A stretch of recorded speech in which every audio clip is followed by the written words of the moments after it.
Les boulots du Cameroun, entre tradition et modernité. L'auteur situe ce livre dans le prolongement des contributions consignées dans diverses anthologies du groupe Betty Boulou Fang.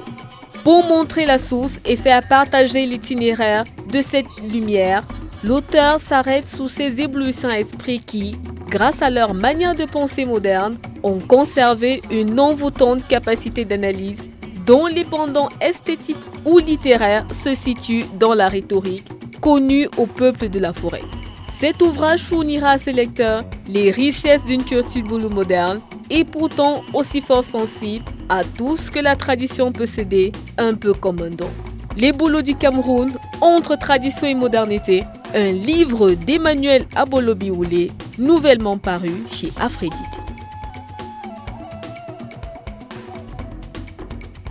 De retour sur le plateau de Vox Books, si vous nous rejoignez à l'instant, nous recevons Dieudonné Atchan. Il est tout d'abord chercheur en technique de recherche et d'emploi et en gestion de carrière et en même temps conseiller en emploi au Fonds national de l'emploi, au service d'emploi public. Il est aussi titulaire d'un DEA en sciences, en sociologie et surtout d'un DESS en gestion des ressources humaines. Mais ce soir, il est l'auteur du livre « Comment trouver facilement un emploi ».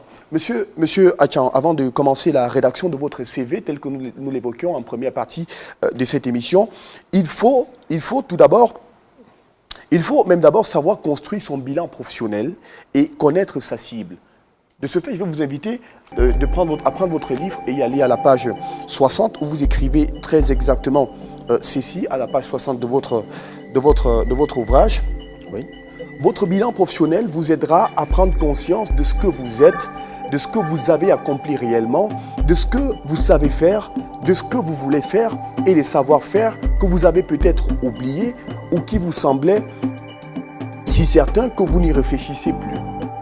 Vous serez ainsi habile à déterminer votre projet professionnel grâce à une meilleure analyse de votre personnalité, de votre savoir-faire, une découverte des moments marquants de votre carrière et un dénombrement des informations les plus exhaustives, faisables de la manière la plus fouillée, permettant de bâtir un argumentaire. C'est un exercice de réflexion qui, en définitive, vous permettra de valider la cohérence entre votre profil et votre projet professionnel.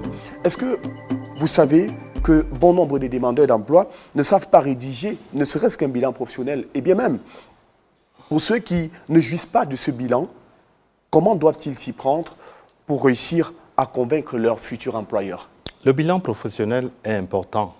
C'est une analyse profonde de soi-même. Le bilan professionnel aide ici à mieux se connaître. Si on ne se connaît pas, il y a un adage philosophique qui le dit, connais-toi toi-même. Oui.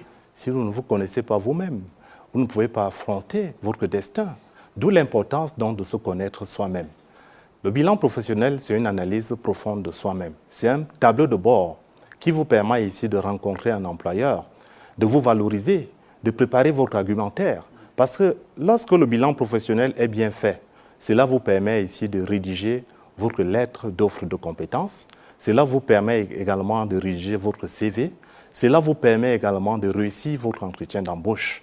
Cela vous permet également de pouvoir opérer des choix professionnels, faire une meilleure orientation professionnelle, combler vos lacunes professionnelles. Parce que lorsque vous faites un bilan professionnel, vous décelez que vous avez des lacunes au niveau de la qualification professionnelle.